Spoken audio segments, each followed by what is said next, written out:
வெண்முரசு. மழைப்பாடல் 70. பகுதி 14. களிற்று நிறை. வாசிப்பது சந்தீப்.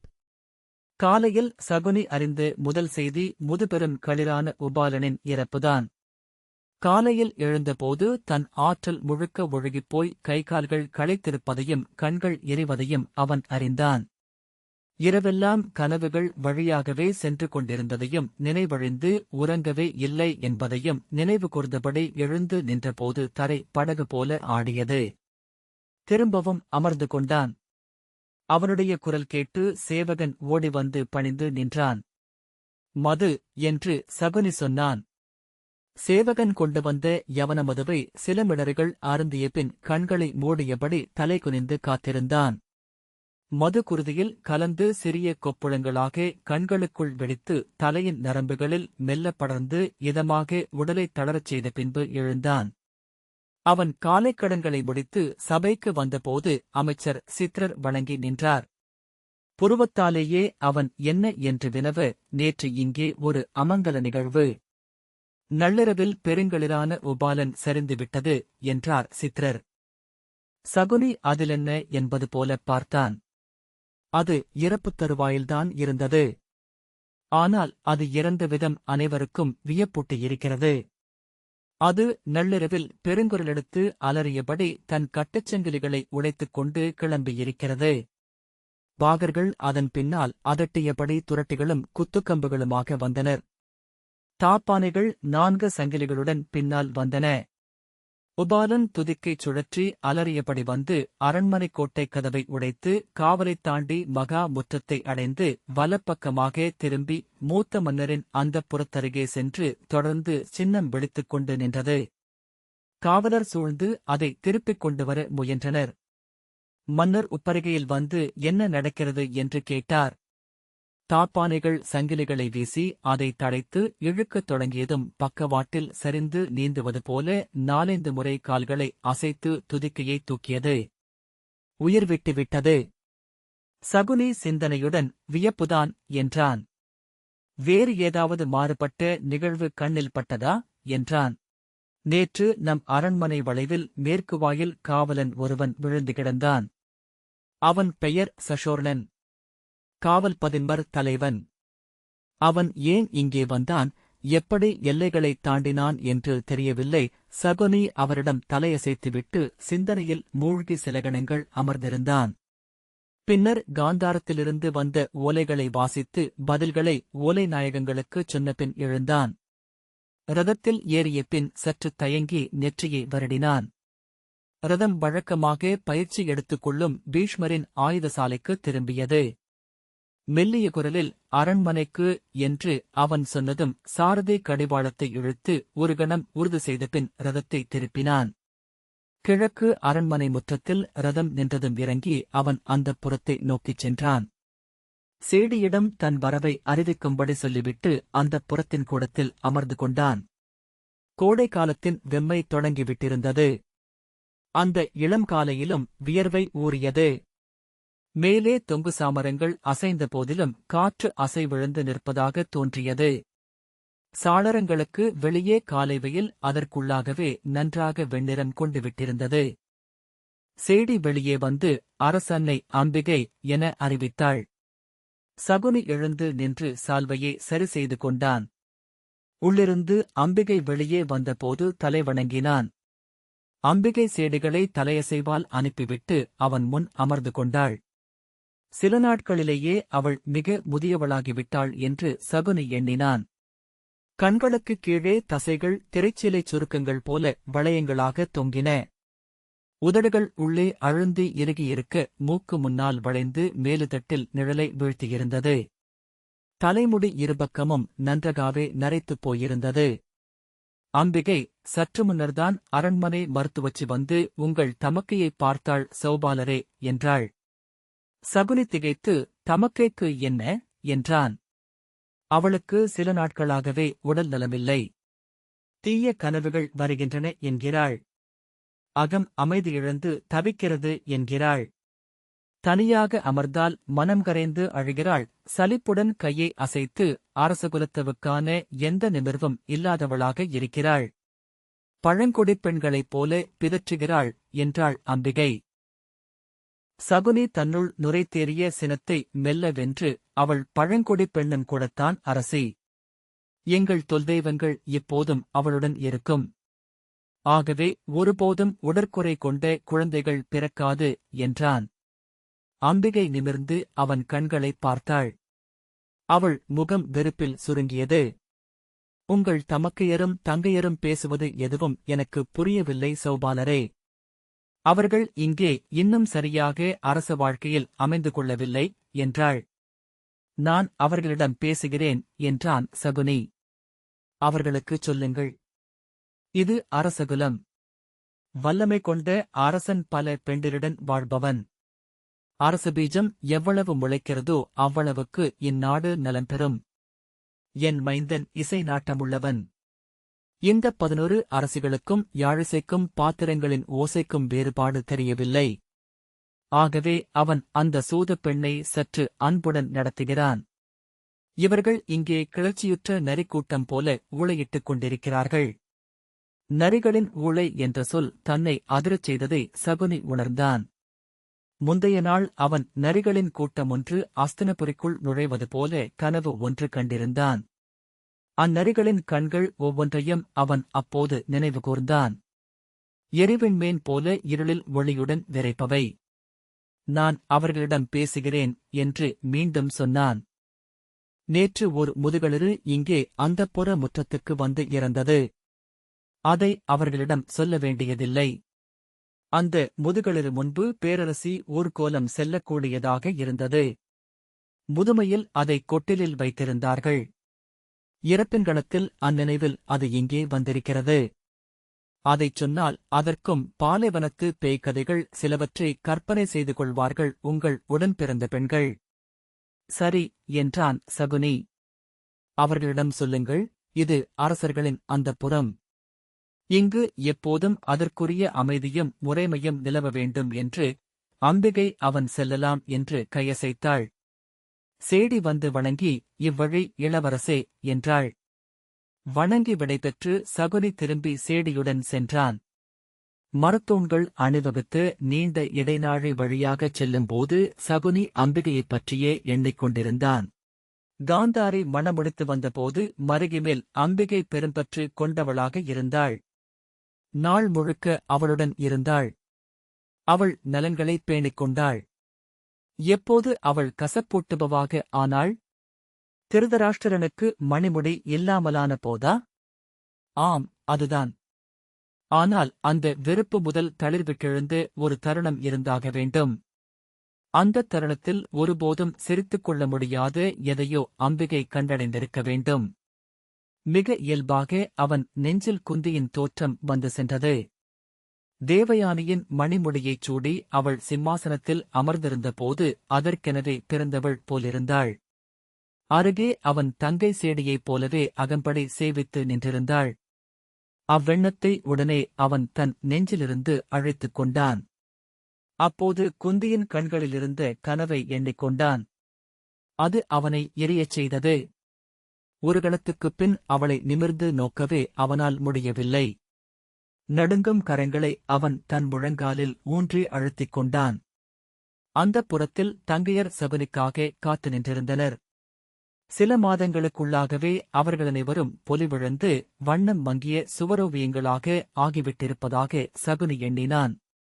சத்யசேனையும் சத்யவரதையும் அவர்களின் விழிகளில் இருந்து இனிய பேதைமையும் நகைப்பும் மறைந்து வஞ்சமும் கலக்கமும் கொண்டவர்களாக மாறிவிட்டிருந்தனர். அவர்களின் உடல்களுக்குள் இருந்து ஆன்மா கண்குழிகள் வழியாக ஐயத்துடன் எட்டிப் பார்த்தது. சம்படையும் தசாரணையும் தங்கள் குழந்தைமையை இழந்துவிட்டனர் என்று சகுனி உணர்ந்தான். சிறு மூங்கில் சுருள்கள் மேல் வண்டியின் எடை ஏறியிருப்பது போல அவர்களின் அகம் உடல் மேல் வீற்றிருந்தது. தமக்கை எங்கே என்றான் சகுனி. அவர்கள் இன்று காலையில் சற்று நோயுற்றிருக்கிறார்கள் மூத்தவரே. சகுனி என்ன என்பது போல பார்த்தான். வீண்கனவுகள் வருகின்றன என்கிறார்கள். சகுனி தலையசைத்தபின் தன்னை அறிவிக்கும்படி சத்யசேனையிடம் சொன்னான். அவள் உள்ளே சென்றதும் திரும்பி தசாரணையிடம், நலமாக இருக்கிறாயா தசி என்றான். அவள், நலம் மூத்தவரே என்று தலைவணங்கினாள். சம்படையிடம், சம்பை, என்ன விலகி நிற்கிறாய் என்றான். நானும் நலமே மூத்தவரே என்றாள் சம்படை. சத்யசேனை வெளியே வந்து வணங்கி உள்ளே செல்லலாம் என்று சைகை காட்டினாள். சகுனி உள்ளே நுழைந்தபோது தன் மென்மஞ்சத்தில் காந்தாரி சற்று எழுந்து அமர்ந்திருந்தாள். அவள் முகம் வெளிரி, உதடுகளும் மூக்கும் வீங்கியது போலிருந்தன. கனத்த நீலப்பட்டை துணி கண்களை மூடியிருக்க குழல் பிசிறுகள் முகத்தைச் சூழ்ந்திருந்தன. உலர்ந்த உதடுகளை ஈரப்படுத்தியபடி, அமர்ந்துகொள் இளையவனே என்றபோது அவள் குரல் மேலெழவில்லை. சகுனி அமர்ந்து கொண்டு அவளை பார்த்தான். அவளிடம் ஏதும் கேட்க வேண்டுமென தோன்றவில்லை. அவன் பேச்சைக் கேட்க அவள் காதைத் திருப்பியிருந்தமையால் முகம் பக்கவாட்டை நோக்கியிருந்தது. விழியெழுந்தவர்களுக்குரிய அசைவுகள் அவளில் கூடியிருந்தன. பதற்றமாக இருப்பவள் போல நடுங்கும் கைகளால் தன் மரபுரி போர்வையை திருகிக் கொண்டிருந்தாள். நான் உன்னை எதிர்நோக்கியிருந்தேன். வரச் சொல்லலாமா என்று எண்ணினேன். அதற்கும் என் எண்ணங்களைக் குவித்து முடிவெடுக்க இயலாமல் கிடந்தேன் என்றாள் காந்தாரி. சகுனி, உங்கள் உடம்புக்கு என்ன என்றான். எனக்கு சொல்லத் தெரியவில்லை. கொடுங்கனவுகள். அதனால் தூக்கமிழப்பு. அதன் விளைவான உடல் சோர்வு என்று சொல்லலாம் என்றாள் காந்தாரி. ஆனால் நீங்கள் என சகுனி தொடங்கியதுமே அவள் கையை அசைத்து, நீ சொல்ல வருவதென்ன என்று நானறிவேன் இளையவனே. அரசி என்ன சொல்லியிருப்பார்களென அறிகிறேன். அதுவல்ல என் நோய் என்றாள். அரசர் இசையறிந்து ஒரு சூதுப் பெண்ணை தன்னருகே எப்போதும் வைத்திருக்கிறார். அவள் அரசிக்கு நிகரான ஆணவத்துடன் அரண்மனையில் உலவுகிறாள். சில நாட்களுக்கு முன்பு வரை என்னை அவ்வெண்ணமே எரியச் செய்தது உண்மை. ஒவ்வொரு நாளும் நான் அதனால் அமைதியிழந்திருந்தேன். என் தியாகமும் காதலும் வீணடிக்கப்பட்டன என்று எண்ணுவேன். எதற்காக நான் என் உலகைத் துறந்தேனோ அதற்கு எப்பொருளும் இல்லை என்று உணர்வேன். அது என்னை கண்ணீர் விடச் செய்தது. அதெல்லாமே உண்மைதான் இளையவனே. ஆனால் சென்ற சில நாட்களாக என்னை வாட்டுவது அதல்ல. சகுனி சொல்லில்லாமல் பார்த்துக் கொண்டிருந்தான். அந்தச் சூதப் பெண்ணை அவர் என்னை விட விரும்புகிறார் என்றறிந்தது என் வாழ்க்கையின் மிகப்பெரிய நிலையழிவுதான். நான் மறுக்கவில்லை. ஆனால் ஏன் அப்படி நிகழ்ந்தது என்று இன்று என்னால் நன்றாகவே உணர முடிகிறது. குழந்தையாக இருந்து கன்னிமை நோக்கி மலரும் பெண் ஓர் ஆணுக்காக காத்திருக்கத் தொடங்குகிறாள். தன் உடல் ஆணுக்கானது என்ற உணர்வை ஒவ்வொரு நாளும் அவள் அடைவதே அதற்குக் காரணம். அந்த ஆணைப் பற்றிய பகற்கனவுகளால் அவள் அகம் நிறைகிறது. அதன்பின் அவளுக்குத் தேவையெல்லாம் அந்த ஆணை முழுமையாக, துளியும் மிச்சமில்லாமல் அடைவது மட்டுமே. நானும் அவ்வண்ணமே இருந்தேன். என் கைகளுக்குள் இந்த ஆண்மகன் வந்தபோது இவரை முற்றிலும் என்னுடையவராக ஆக்கிக் கொள்ள வேண்டுமென்பது மட்டுமே என் எண்ணமாக இருந்தது என்றாள் காந்தாரி. அவருடைய உடலும் உள்ளமும் என் உடலாகவும் உள்ளமாகவும் மட்டுமே எஞ்ச வேண்டும் என்ற மன எழுச்சி அது. அவருடைய அகத்தில் நுழைவதற்கான வழிகளை நான் தேடினேன். அஞ்சிய பாம்பு வளை தேடுவது போல அன்று முட்டி மோதினேன் என்று பின்னர் நினைத்துக் கொண்டேன். அதற்காக நான் கண்ட வழிதான் இப்படி கண்களைக் கட்டிக்கொள்ளுதல். காந்தாரியின் முகம் கசப்பான புன்னகையில் சற்றே நெளிந்தது. ஆம், கண்மூடித்தனம்தான். கண்களை மூடிக்கொள்ளாமல் எதிலும் முழுமையாக இறங்க முடியாது. ஏனெனில் கண்மூடித்தனமாக அல்லாமல் எதையும் முற்றாகத் துறக்கவும் முடியாது. எஞ்சியவற்றைத் துறக்காமல் புதியவற்றில் நுழைவது இயல்பதல்ல. நான் குருட்டுத்தனமாக முன்னால் பாய்ந்தேன். எந்த எச்சமும் இல்லாமல். என் உறவுகள், என் மண், என் நேற்றுகள் எதுவும் இல்லாமல் குதித்தேன். அந்த முழுமையான தாவலைச் செய்யும் பெண் அடையும் பேரின்பத்தையும் நான் அடைந்தேன். முற்றொழிந்த கலம் மீண்டும் நிறையும் இன்பம் அது. அப்படி எத்தனையோ கன்னிகள் முதல் நாளில் தங்களை ஆணிடம் முழுதாக ஒப்படைத்துக் கொள்கிறார்கள். அவள் ஒருபோதும் அப்படி தொடர்ந்து பேசுபவளல்ல என்பதை சகுனி அறிந்திருந்தான். கண்கள் கட்டப்பட்டிருப்பதுதான் அந்தக் கட்டற்ற உரையாடலை அவளுக்கு இயல்வதாக ஆக்குகிறது. எதிர்விழிகளை பார்க்காததனால் சொற்களும் உணர்ச்சிகளும் தாரை முறியாமல் முற்றிலும் தன்னுள் மூழ்கிச் சென்று கொண்டே இருக்கிறாள்.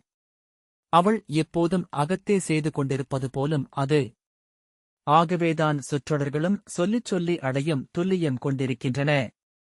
ஆனால் அந்த உச்சத்தில் நெடுநேரம் நிற்க முடியாது.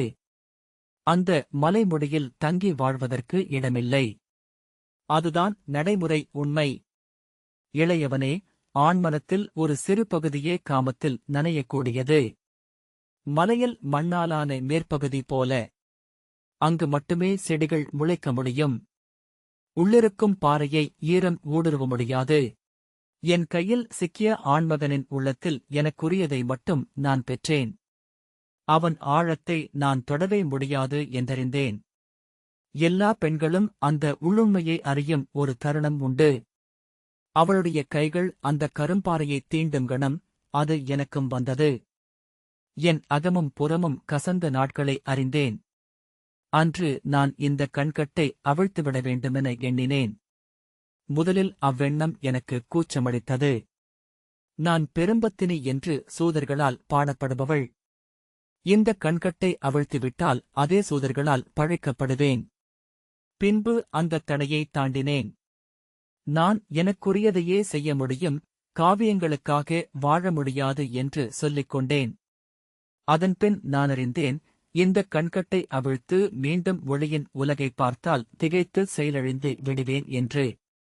எனக்குள் ஓடும் எனக்கேயான அகமொழியின் உலகை இழந்து விடுவேன் என்று அறிந்தபோது பின்வாங்கினேன்.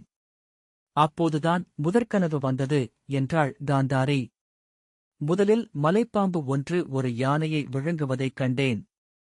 அஞ்சி விழித்துக் கொண்டபின் அதையே எண்ணிக்கொண்டிருந்தேன். அப்போது தோன்றியது யானை மலைப்பாம்புக்குள் நுழைந்து கொண்டிருக்கிறது என்று. மறுநாள் கனவில் யானை அந்த மலைப்பாம்பை பிளந்து கொண்டு வெளியே வந்ததைக் கண்டேன். குருதி வழிய மலைப்பாம்பு துடித்துக் கொண்டிருப்பதை நெடுநேரம் பார்த்துக் கொண்டிருந்தேன். அந்தத் துடிப்பு என் உடலை கிளர்ச்சி கொள்ளச் செய்தது. அகம் உச்சகட்ட இன்பத்தில் நாள் முழுக்கத் திளைத்தது. இளையவனே, இதையும் நீ கண்மூடித்தனமானது எனலாம். நான் அதன்பின் என் கண்கட்டை அவிழ்க்கவே முடியாதென்று அறிந்தேன். ஏனென்றால் நாளெல்லாம் ஒரே கனவு எனக்கு நீடிப்பதற்கான காரணம் இந்த கண்கட்டுதான். இதை அவிழ்த்தால் புற ஒளியின் எளிய உலகில் சென்று விழுவேன். இந்தக் கனவுகள் அனைத்தும் என்னை வதைப்பவை. என் அகத்தை துடிதுடிக்கச் செய்பவை. ஆனால் இவற்றை நான் சுவைக்கவும் செய்கிறேன். தன் குருதியை சுவைத்துண்ணும் காட்டியிற்போல. இந்த இருண்டகுகைக்குள் முடங்கிக் கொண்டு என்னை நானே உண்டு கொண்டிருக்கிறேன். நோய் அதற்கான மனநிலைகளையும் உருவாக்கிக் கொள்கிறது என்பார்கள் தமக்கையே என்றான் சகுனி. மருத்துவர் அதற்காகவே முதல் மருந்துகளை அளிக்கிறார்கள்.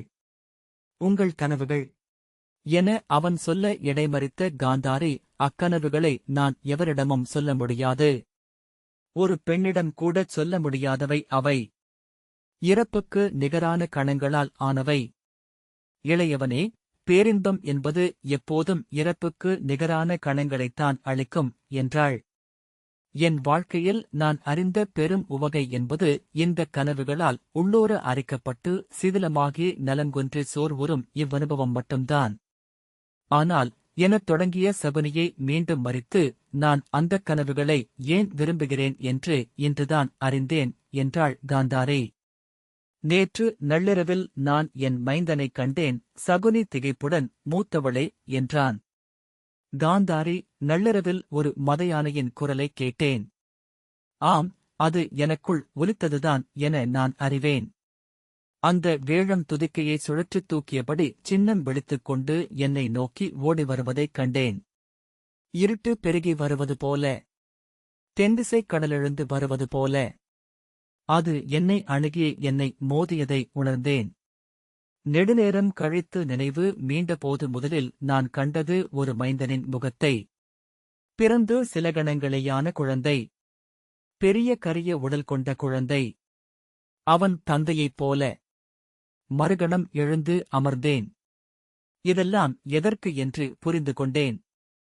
எனக்குள் அவன் நுழைந்திருக்கிறான். என் மைந்தனைத்தான் நான் கண்டிருக்கிறேன். பெருமூச்சுடன் சகுனி பின்னால் சரிந்து அமர்ந்தான். ஆம், நீங்கள் சொல்வதை நானும் நம்புகிறேன் மூத்தவளே என்றான். நானும் இந்நாட்களில் முடிவில்லாக் கனவுகளில்தான் மூழ்கிக் கிடந்தேன்.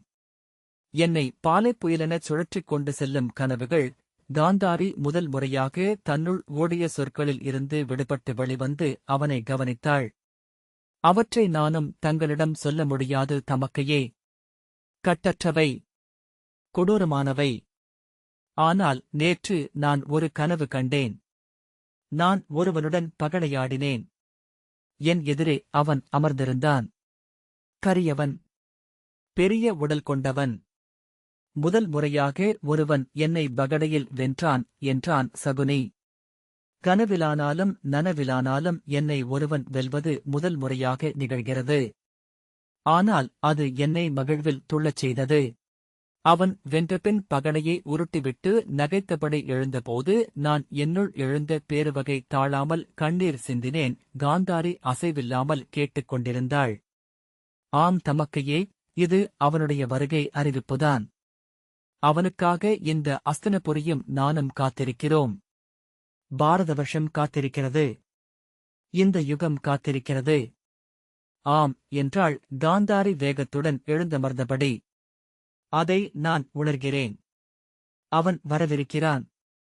மலையிறங்கி வரும் உச்சிப்பாறை போல, மதம் கொண்ட யானை போல. அவன் வழியில் எதுவும் நிற்கக்கூடாது.